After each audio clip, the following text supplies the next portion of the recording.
विधायक जी, आपने आम आदमी पार्टी का दामन छोड़कर अभी कांग्रेस में जो है शामिल हुए और पार्टी ने आपको मौका दिया। क्या जरूरत पड़ी कि आम आदमी पार्टी छोड़कर आप कांग्रेस में आने की मजबूरी में? पहली बात तो ये है कि मैं क्या, मेरे बाप दादा भी कांग्रेसी थे, हम हमेशा ही कांग्रेसी रहे। पर बाकी अपने क्षेत्र के विकास के लिए मैं मजबूरी में आम आदमी पार्टी में गया था और आम आदमी पार्टी में ने मुझे टिकट दिया और मैं विधायक बना। पर जो आम टिकट लेने से पहले, विधायक बनने से पहले जो आम आदमी की जो बातें थी, बनने के बाद वे बातें मुझे दिखाई नहीं दी कहीं से कहीं तक। जो केजरीवाल के लुभाने वायदे और लुभावनी बातें थी, उनके अंदर जो है बहुत बड़ा फर्क दिखाई दिया। मेरा मुंडका विधानसभा क्षेत्र एक ऐसा क्षेत्र है जो विकास से वंचित था और आज भी पूर्ण विकास से वंचित तो आज भी है।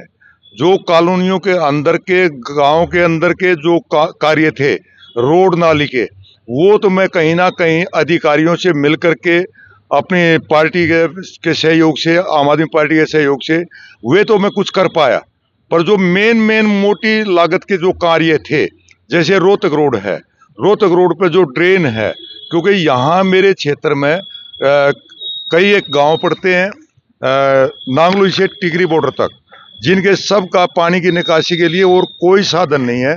सिर्फ रोहतक रोड की ड्रेन एक मात्र साधन है और इस ड्रेन के लिए मैं पिछले 4 साल से लगा हुआ था, जिसका एस्टीमेट 183 करोड़ का बना हुआ था, जिसके लिए मैं पुराने जो हमारे पीडब्ल्यूडी मंत्री थे मनीष सिसोदिया जी, 2 बार मैंने उनका भी सर्वे कराया, उनको भी बदतर हालत दिखाई, पर टस से मस कुछ नहीं हो पाया। उसके बाद जैसे जो अभी ये पीडब्ल्यूडी मंत्री आतिशी जी बनी, तो उस समय भी मैंने उनका दौरा कराया, पीडब्ल्यूडी सेक्रेटरी को भी बुलाया और सभी अधिकारियों को बुलाया।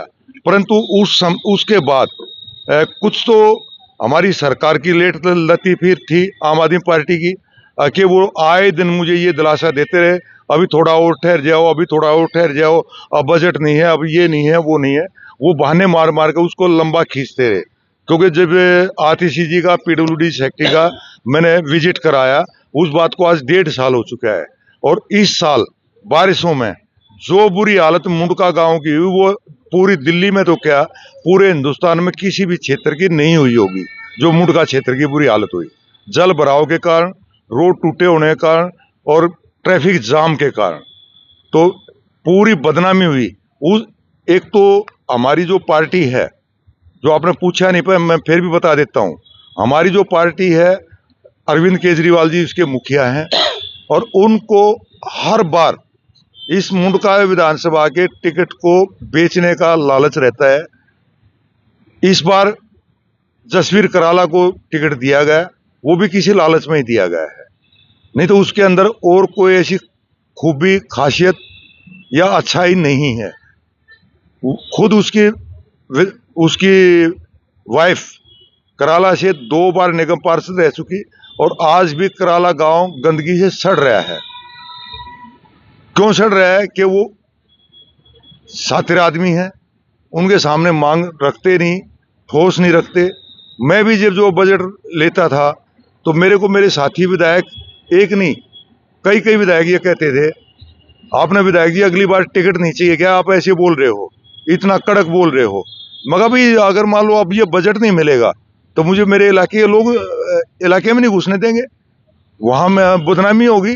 वो तो एक काम तो होना ही होना है। अब इस बार अगर मैं काम नहीं कर पाऊंगा, अगली बार मैं वोट कैसे मांग पाऊंगा?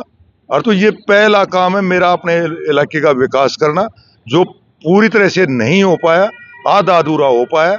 इसी वजह से मैंने जो उस पार्टी को अलविदा कहा और मैं पुराने अपने घर, जो हमारी पार्टी कांग्रेस थी, पुराने अपने जो है कांग्रेस में लौट आया था। तो हमारे सबसे मेन जो मुद्दे हैं, वो 3 मुद्दे सबसे मेन हैं। पहला मुद्दा है पूरी मुंडका विधानसभा के अंदर ड्रेनेज का, पानी के निकास का कहीं से कहीं तक समाधान नहीं हो पाया। मेरे 5 साल के कार्यकाल में 2.5 साल तो ये अपना कोरोना काल में निकल गए और 2.5 साल हमारी पार्टी के नेताओं की कभी गिरफ्तारी होती है, उसके लिए रोज मेरे को बसें भर कर ले जानी पड़ती हैं, कभी उनकी रिहाई होती है तो उनके स्वागत के लिए आए दिन बसें भर भर के मीटिंग कर करके जाना पड़ता है। सिर्फ गिरफ्तारी और रिहाई के चक्कर में ही लगे रहे और मैं अपने क्षेत्र में जो मैं चाहता था उतना विकास नहीं कर पाया। क्या लगता है कि कांग्रेस पार्टी के आने के बाद जी, लोग अगर आप पे विश्वास जताते हैं तो आप ये सारी समस्याएं पूरी करेंगे?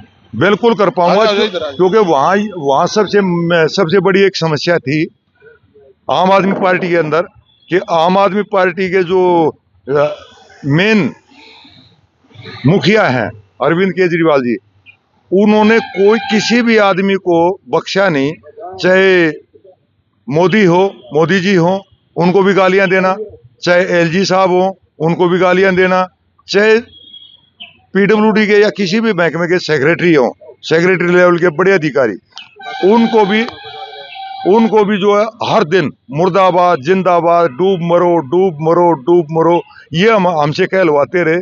तो उसके बाद आप ही बताएं या लोग बताएं कि भी जिसको हम रोज गालियां देंगे वे अधिकारी हमारा काम कैसे करेंगे, हमारे को बजट कैसे दे पाएंगे, हमारी इच्छाएं कैसे पूरी कर पाएंगे।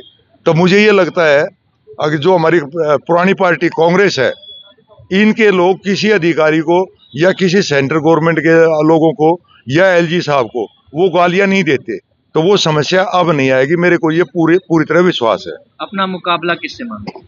मेरा मुकाबला किसी से नहीं, मेरा मुकाबला पिछली बार भी मैं 20,500 वोट से जीता था और इस बार मेरे क्षेत्र के लोगों ने कह करके कि आपसे निर्दलीय खड़े हो जाओ, आप एक बार खड़े हो जाओ, जिताना हमारा काम है। तो मेरा मुकाबला किसी से नहीं, मैं सबसे अच्छे मार्जिन से जीतूंगा।